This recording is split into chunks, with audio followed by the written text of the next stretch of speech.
Nosotras continuamos aquí. Me encanta cuando entramos así las dos al mismo tiempo porque es una energía, un derroche de energía en el programa que no nos podemos controlar. Pero ¿sabe qué es lo más interesante? Que estábamos hablando de un tema que yo sé que a ustedes les va a gustar mucho porque ya les habíamos comentado que marquen 651-4910 porque acá tenemos a nuestra abogada de cabecera, Andrea Rodríguez, y vamos a estar hablando de un tema bien importante y más delicado aún porque así como lo comenta ella, muchas personas se han quitado la vida al verse tan emproblemados. Totalmente, Andrea, bienvenida, más que ver, qué gusto tenerte con nosotros. Nicole, Laura, Manuel, muchas gracias por la invitación y por supuesto a todos los televidentes un saludo muy especial. Y efectivamente el tema de las deudas nos agobia a todos. Más o menos el 66% de los colombianos tenemos deudas. Sí. Sin embargo, en muchas ocasiones, por factores externos, las personas no podemos pagar nuestras obligaciones o nuestras deudas, ya sea, por ejemplo, porque, no sé, nos despiden de nuestro trabajo, nos recortan la jornada laboral, o incluso por cuestiones de salud no podemos pagar nuestras deudas, pero puede que exista esa intención, esa voluntad de pagar, pero muchas veces no se materializa. Y es así que en España y en Italia hace 5 años no existían herramientas jurídicas que protegieran a los deudores, pero debido al alto índice de suicidios se vio necesario crear una herramienta jurídica. Y es que pongámonos a pensar en una persona, digamos en una madre de familia o en un padre de familia que le devuelven los niños del colegio, que no tiene agua, no tiene luz en la casa, que no tiene mercado, que está demandado, que está embargado. Y si vive en un conjunto, pues está en la lista negra de los morosos. En administración. Sí. Exactamente. Entonces, sin lugar a dudas, es una situación muy agobiante para todos, pero lo bueno es que hay una herramienta jurídica. ¿Acá en Colombia también está esa herramienta? Claro que sí, está desde el Código General del Proceso que busca proteger a los deudores. Cuando una persona tiene obligaciones, tiene muchas obligaciones, por ejemplo, de todas las que tú nos nombraste, y que de verdad ya tiene la posibilidad y ya dice, ya no aguanto más con todo esto, pero muchas de esas personas no se declaran como insolvencia económica. ¿Qué pasa con estas personas? O sea, ellos sí viene todo el sistema y los aplasta. Claro, cuando la persona no tiene deudas, pues ¿qué hace un acreedor? Cuando hablo de acreedor me refiero a aquella persona que tiene derecho a recibir el pago. Por ejemplo, un banco, pues va a demandar, va a iniciar todos los procesos judiciales. Adicionalmente, cuando se está en deuda de las obligaciones, pues también empiezan a correr los intereses de mora. Entonces, no solamente debo capital, sino también debo intereses moratorios. Pero es importante partir en este caso sobre qué es insolvencia. La insolvencia es un estado financiero que en términos generales significa que la persona no puede pagar sus obligaciones porque los ingresos que tiene son insuficientes para cubrir sus obligaciones. Entonces, la ley ha establecido una serie de requisitos para poder ser admitido en este proceso, que para todos ustedes y para todos nosotros se llama proceso de insolvencia de persona natural no comerciante. Entonces, aclaremos cuáles son esos requisitos o digamos esas pautas que debe tener una persona para declararse oficialmente insolvente. Bueno, lo primero es que, como lo mencioné, el nombre es proceso de insolvencia de persona natural no comerciante. Ello quiere decir que la persona que quiera ser admitida a este tipo de procesos debe ser una persona natural, como nosotros, un ciudadano de a pie. Y adicionalmente esta persona no tiene que ser comerciante, es decir, no tiene que ejercer ninguna actividad de comercio, no tiene que estar registrado en Cámara de Comercio. Ahora bien, la ley, el Código General del Proceso, ha establecido que para ser admitido en este proceso se requiere, ojo, tener 2 o más obligaciones pendientes de pago, con 2 o más acreedores, y que cada una de estas obligaciones tenga como mínimo una mora de 90 días. Adicionalmente, estas deudas deben representar cuando menos el 50% del pasivo del deudor. Ahora, la persona también puede ser admitida si tiene 2 procesos judiciales en su contra, pero cuando hablo de procesos judiciales me refiero a que sean procesos ejecutivos o de cobro coactivo, que en términos muy sencillos significan que a uno lo demandan para cobrarle una suma de dinero. Esos son los requisitos. Ok, después de que la persona pasa estos requisitos para tener ciertos beneficios, ¿cuáles son esos beneficios en lo que la persona se ve en la posición que se se encuentran. Ven, pero antes de que Andrea nos conteste esto, es importante esos requisitos y que no sea comerciante, porque entonces ahí ya entraría, digamos, el cobro o digamos la deuda a poderse, a volverse acreedora de mi parte, de mi patrimonio. Digamos, si yo tengo una empresa de calzado, entonces ¿ya tomarían eso como una prenda? No, es una pregunta muy importante, porque como bien lo mencioné, vamos a decir que tú eres una persona natural, tú eres Manuel, y tú estás en una situación de insolvencia, y tú eres Nicole Sociedad Anónima. Y Manuel es un empleado común y corriente. No, él es una persona natural, Manuel es Manuel. Sí. Y tú eres Nicole, una empresa, Sí. Nicole SAS. Okay. Entonces son dos cuestiones diferentes. Sí. Una cuestión es que la insolvencia la tenga una persona natural y la otra, muy diferente, que la tenga una empresa. Sí. Y es que si la tiene una persona natural, se va a iniciar el proceso de insolvencia de persona natural no comerciante. Pero si usted es comerciante o es una empresa, digamos en el caso de Nicole SAS, se debe adelantar es otro proceso, que se llama proceso de reorganización empresarial regulado por la ley 1116 del 2006.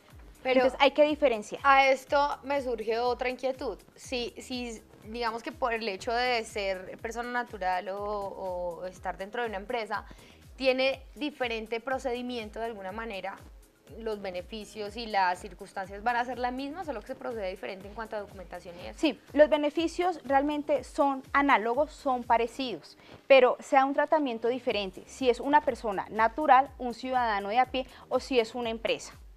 ¿Por qué? Partamos del supuesto, si es una persona natural no comerciante y siente, por ejemplo, que ha cumplido con los requisitos, es decir, tiene 2 o más obligaciones pendientes de pago, con 2 o más acreedores y estas deudas representan cuando menos el 50% de su pasivo, pues usted puede acudir a notarías, Sí. centros de conciliación debidamente autorizados por el Ministerio de Justicia y de Derecho y por algunos consultorios jurídicos. En este caso, siempre y cuando las deudas no sean superiores a 100 salarios mínimos. En este caso, pero cuando yo soy empresa, yo no acudo a ninguna de estas 3 instancias. Yo acudo a la Superintendencia de Sociedades o acudo también al juez civil del circuito, se llama así. Sí. Adicionalmente, los requisitos son diferentes cuando yo soy una empresa. Y volviendo a la parte para personas naturales, no comerciales, ¿dónde ubicamos exactamente ellas? Porque digamos los nombres fueron para mí un poco ajenos, tengo que admitirlos, pero ¿dónde las podemos ubicar?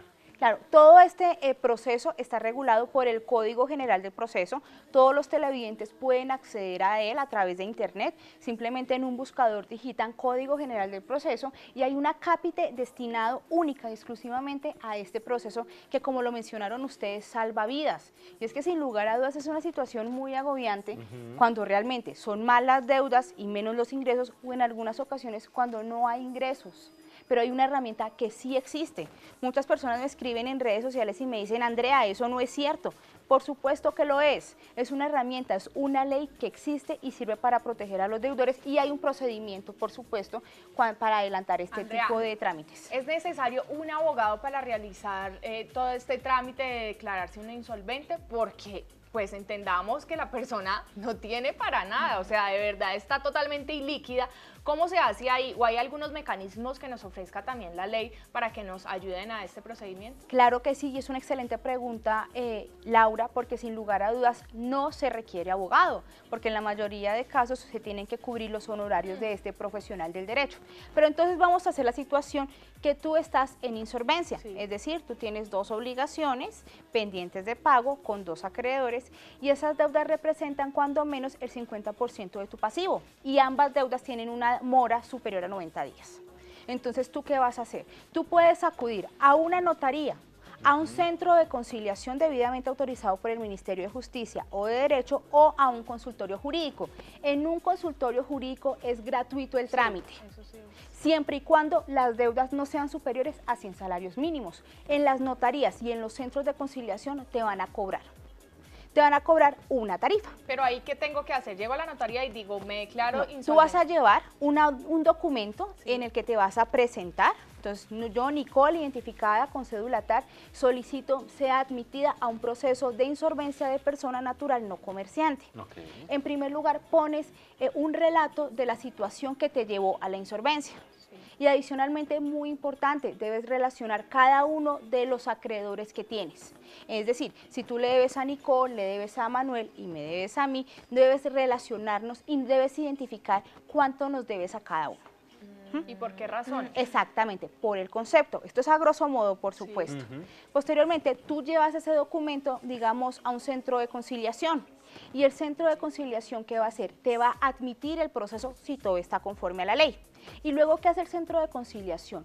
Va a llamarnos a nosotros, los acreedores, para que nos reunamos en una cita, en una reunión.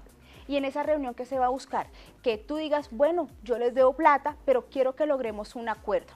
Esa etapa, jurídicamente hablando, se llama recuperatoria, porque el deudor se sienta con todos los acreedores a buscar una fórmula de pago. Wow. Ahora, si eso no es posible, porque es que Manuel, nadie está obligado a decir yo me adhiero a ese acuerdo. Sí, claro. ¿Qué pasa? Se va a la segunda parte del proceso, que es la etapa liquidatoria. Esta etapa liquidatoria procede cuando no se llega a ningún acuerdo o el acuerdo se incumple. Y este proceso, como su nombre lo indica, es que se liquida tu patrimonio.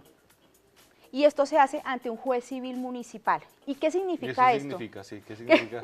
¿Qué significa? Se coge el patrimonio de Laura y con lo que tenga Laura se paga. Es decir, que si Laura tiene mucho, va a pagar mucho. Si tiene poco, pagará poco. Y si no tiene nada, pues no va a pagar nada. Si yo solo tengo una moto a nombre mío, eso es la única propiedad que yo tengo. Se vende esa moto y se reparte el dinero entre los acreedores. Y si hay acreedores que quedan pendientes de pago, esas obligaciones, jurídicamente hablando, se llaman obligaciones naturales. ¿Qué significa? Que ya no son exigibles. Porque aquí, en esta etapa, se habla del descargue. Sí. El descargue, ¿qué es? Es la liberación que tiene el deudor. Pero ojo, siempre y cuando el deudor haya obrado de buena fe. Porque es que tampoco podemos abusar de las normas jurídicas y esa es mi invitación el día de hoy para todos los televidentes.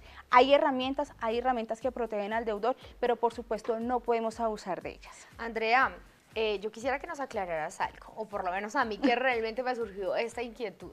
Cuando uno está en la bancarrota y de pronto entra a ser parte de este proceso, ¿qué pasa después? Digamos, más adelante tengo posibilidad, no sé, de crear nuevamente mi empresa, o qué sucede con esa empresa que se declaró en bancarrota más adelante, o en este caso, yo como empresaria o como persona emprendedora y quiero retomar mi empresa, como levantarle y meterle la ficha nuevamente, ¿se puede hacer o realmente para dónde lo he coge visto, uno? mira, lo he visto y es una pregunta muy importante, Nicole, porque yo lo he vivido en la Superintendencia de Sociedades. Entonces, la empresa, ¿qué hace? Ya hablamos de la persona natural, ahora vamos a hablar de la persona jurídica, es decir, una empresa. La empresa acude a la Superintendencia de Sociedades o ante un juez civil del circuito. Mi recomendación es acudir directamente a la Superintendencia de Sociedades y ahí se solicita ser admitido al proceso de reorganización.